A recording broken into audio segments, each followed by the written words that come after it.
Welcome back students to overall career classes.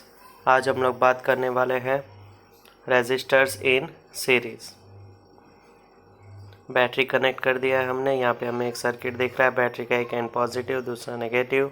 जिसका length ज़्यादा होता है वो पॉजिटिव होता है, जिसका लेंथ कम होता है वो नेगेटिव होता है। ये क्लोज सर्किट है, ठीक है। तो क्लोज की हमें बनाना पड़ेगा हमारे रेजिस्टर से। यहाँ से करंट पास हो रहा है बैटरी के अंदर से। R1 से पास होगा, R2 से पास होगा, R3 से पास होगा एंड ये करंट वापस से सर्किट पूरा ऐसे रोटेट करते रहेगा। ये रोटेशन कौन सा होगा? ये रोटेशन आप फटाफट देख के बताइए कौन सा रोटेशन होगा। ये क्लॉकवाइज, ठीक है। तो यहाँ से इसका इक्विवेलेंट रेजिस्टर बनेगा। इक्विवेलेंट रेजिस्टर में सिर्फ 3 रेजिस्टर का कॉम्बिनेशन होता है, एक रेजिस्टर। बाकी पूरा सर्किट सेम है। हमने एक बैटरी बनाया, एक की बनाया। ये इक्विवेलेंट रेजिस्टर बना रहे हैं, इक्विवेलेंट रेजिस्टर R, ठीक है। Equivalent resistor R same to same circuit है, सिर्फ ये R किसका कॉम्बिनेशन है? R1, R2 और R3 का कॉम्बिनेशन है, ठीक है। ये वाले का कॉम्बिनेशन है R, ठीक है। बैटरी और की तो सेम रहता है रेजिस्टर्स के अंदर। तो ये हमारा बैटरी हो गया, ये हो गया हमारा की, ठीक है।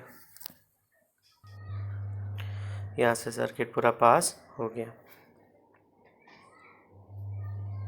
तो ये हमारा पूरा सर्किट डायग्राम हो गया सीरीज़ कनेक्शन का। अब इसका हम लोग प्रूफ स्टार्ट करते हैं। या आप देख सकते हैं कि R1, R2, R3 तीनों में से सेम करंट पास हो रहा है। R1, R2 एंड R3 तीनों में से क्या हो रहा है? करंट अपना सेम पास हो रहा है। तो हम लोग लिखेंगे इन सीरीज कनेक्शन,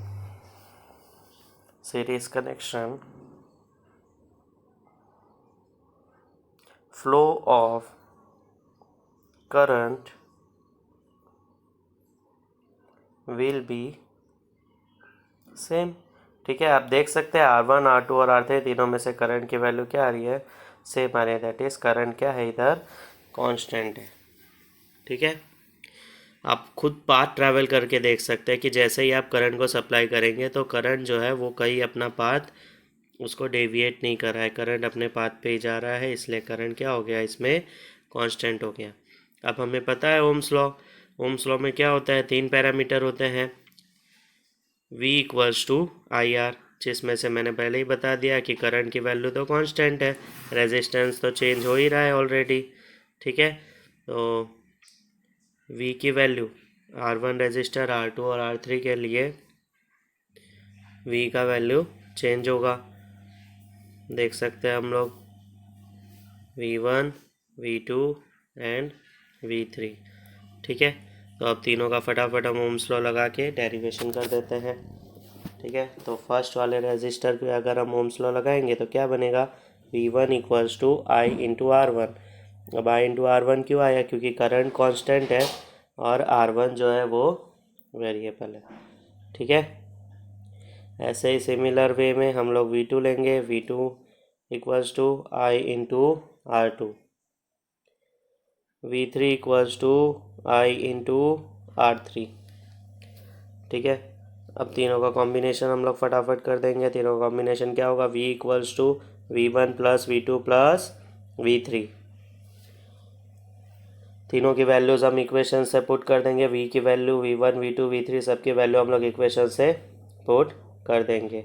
V क्या है? हमारे बैटरी के अंदर का जो पोटेंशियल है वो सबके टोटल है V1, V2, V3 के। तो V की वैल्यू कितनी है? IR। V1 की I इंटू R1, V2 की IR2 एंड V3 की IR3। राइट साइड में हम देखेंगे तो I कॉमन आ रहा है, अंदर बचेगा R1 plus R2 plus R3। Left side में IR था, same number same variable cancel हो गया, I कट आउट हो गया। तो R की वैल्यू क्या आ गई? इक्विवेलेंट रेजिस्टर R की value R equals to R1 plus R2 plus R3। तो इक्विवेलेंट रेजिस्टर जो R है वो हमारे सीरीज कनेक्शन के लिए क्या बन जाता है? R1 plus R2 plus R3 बन जाता है, ठीक है। तो कभी भी हमें इक्विवेलेंट रेजिस्टर का अगर फॉर्मूला फाइंड करना हो तो वो हम लिख देंगे सीरीज कनेक्शन में R1 plus R2 plus R3, ठीक है। तीनों का कॉम्बिनेशन होगा, तीनों का एडिशन होगा, R1 plus R2 plus R3, ठीक है। कैसे पता करेंगे? हमें पाथ चेक करना है, पाथ सेम होना चाहिए, कहीं पे पाथ डेविएट नहीं हो रहा है। अगर पाथ डेविएट होगा तो वो पैरेलल में आता है, पाथ सेम रहता है तो वो सीरीज कनेक्शन में आता है, ठीक है। बहुत ही आसान सा है, हमें सिर्फ पाथ चेक करना है। अगर पाथ सेम है करंट का तो क्या होगा? सीरीज कनेक्शन होगा। पाथ डिफरेंट अगर आने लगे करंट के तो क्या होगा? Parallel connection. बहुत ही आसान सा है, ठीक है। R1 plus R2 plus R3 equivalent resistor क्या है? R1 plus R2 plus R3, ठीक है। अगर 2 रेजिस्टर दिया होता तो R1 प्लस R2 आप लिख देते। अगर 10 रेजिस्टर दिया होता, 10 रेजिस्टर ऐसे सीरीज़ में दिए हैं, तो आप क्या करते? R1 plus R2 plus R3 plus R4 plus R5 ऐसे अप टू 10 तक कर देते। करंट कांस्टेंट है तो वेरिएबल क्या बनेगा? वेरिएबल बनेगा हमारा V, पोटेंशियल डिफरेंस, ठीक है। वेरिएबल बनेगा मीन्स इसकी वैल्यू क्या हो रही है? चेंज हो रही है हर एक रेजिस्टर के अंदर से, जैसे ही पास हो रहा है करंट V की वैल्यू क्या हो रही है? हमारी चेंज हो रही है, ठीक है। बहुत ही आसान सा है इसका डेरिवेशन, सिर्फ हमें थोड़ा सा फोकस रखना है, आ जाएगा, ठीक है। Current constant, potential difference variable and R की वैल्यू तो पहले से ही है। Next is resistors in parallel connection. Parallel connection में क्या होता है? बहुत ही आसान सा होता है, इसमें हमें पैरेलल रेजिस्टर्स ड्रॉ करने पड़ते हैं। तो मैं यहाँ पे आपके सामने ड्रॉ कर रहा हूँ। ये फर्स्ट पैरेलल रेजिस्टर हो गया, सिमिलर वे में सेकेंड पैरेलल रेजिस्टर में बनाऊँगा एंड थर्ड पैरेलल रेजिस्टर बनाऊँगा। 3 पैरेलल रेजिस्टर को हम सॉल्व कर देते हैं, बाकी ये हमारा सर्किट डायग्राम कंप्लीट हो गया, ठीक है। ये हमारी बैटरी हो गई थी पॉजिटिव नेगेटिव। इसका इक्विवेलेंट रेजिस्टर हम बना देते हैं। इक्विवेलेंट रेजिस्टर जैसे हमने सीरीज में बनाया सेम टू सेम पैरेलल में होता है, ठीक है। 3 रेजिस्टर है, उसका कॉम्बिनेशन कितने रेजिस्टर आएंगे? सिर्फ और सिर्फ एक resistor, only 1 resistor in combination of all resistor, ठीक है। तो कभी भी हमें कितने भी रेजिस्टर दिए हो, 10 रेजिस्टर दिए हो, सीरीज पैरेलल के भी सम हो, तो भी ऐसे ही करना है। हमने करंट पास करके देख लिया तो करंट तो क्लोज पाथ हो रहा है, मतलब सर्किट हमारी कहीं ब्रेक नहीं हो, लेकिन एक जगह पे हमारा जंक्शन आ रहा है। वो जंक्शन पे हम अगर ध्यान से देखेंगे तो हमें 3 पाथ ट्रैवल करना है, टोटल 3 पाथ ट्रैवल करने हैं, ठीक है। एट द सेम पॉइंट हमें 3 पाथ ट्रैवल करने हैं। तो यहाँ पे क्या हो रहा है? हमारा करंट जो हो रहा है वो डिवाइड हो रहा है। एक जंक्शन पे अगर हम देखेंगे तो करंट हमारा डिवाइड हो रहा है, ठीक है। तो यहाँ हम लिखेंगे इन पैरेलल कनेक्शन, इन पैरेलल कनेक्शन करंट क्या हो रहा है? हमारा डिवाइड हो रहा है, ठीक है। तो सेम क्या आएगा? Potential difference. तो पोटेंशियल डिफरेंस रिमेन्स कांस्टेंट, ठीक है। तो पोटेंशियल डिफरेंस क्या होगा? हमारा कांस्टेंट होगा। और करंट की वैल्यू क्या होगी? Current is variable. करंट हमारा क्या बन जाएगा? वेरिएबल बन जाएगा। पोटेंशियल डिफरेंस क्या होगा? हमारा constant. R1 R2 R3 resistor के नेम दे देते हैं। 3 रेजिस्टर है, डिफरेंट रेजिस्टर है। तो फर्स्ट वाले से I1 फ्लो करेगा करंट, सेकेंड से I2 एंड थर्ड से I3, तीनों रेजिस्टर फ्लो करेगा, ठीक है। तो टोटल 3 रेजिस्टर्स फ्लो कर रहे हैं, तो V कांस्टेंट है हमारा और I जो है वो ये केस में क्या है? वेरिएबल है। बहुत ही आसान सा इसका डेरिवेशन है, खाली थोड़ा सा फोकस रहना है हमें। तो हम लिखेंगे by ohm's law V equals to IR, ठीक है। तो यहाँ से हम लोग लिख सकते हैं हमको कौन सा चीज़ वेरिएबल है? I, तो उसका हमें इक्वेशन बनाना पड़ेगा I equals to V upon R, ठीक है। I का इक्वेशन हम बना देंगे। क्यों I का इक्वेशन बनाया? क्योंकि I जो है वो वेरिएबल है। लास्ट वाले केस में करंट पोटेंशियल डिफरेंस वेरिएबल था। I1 की वैल्यू कितनी आएगी? V अपॉन R1, क्योंकि V कांस्टेंट है।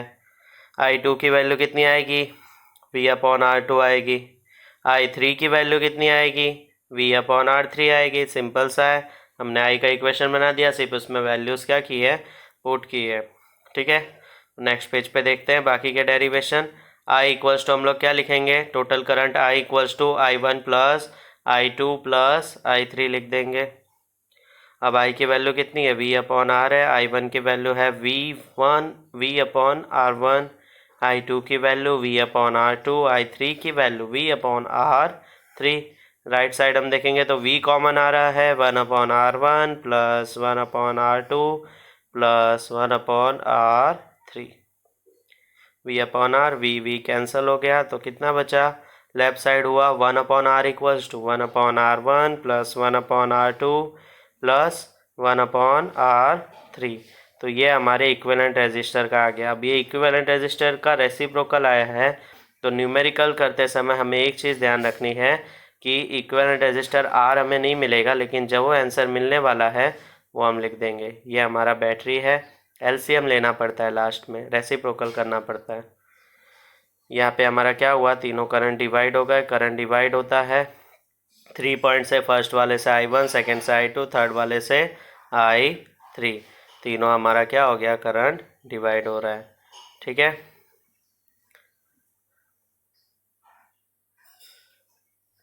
सिंपल सा था। फिर हमने क्या किया, ओम्स लॉ का यूज़ किया, V equals to I R, I equals to V upon are.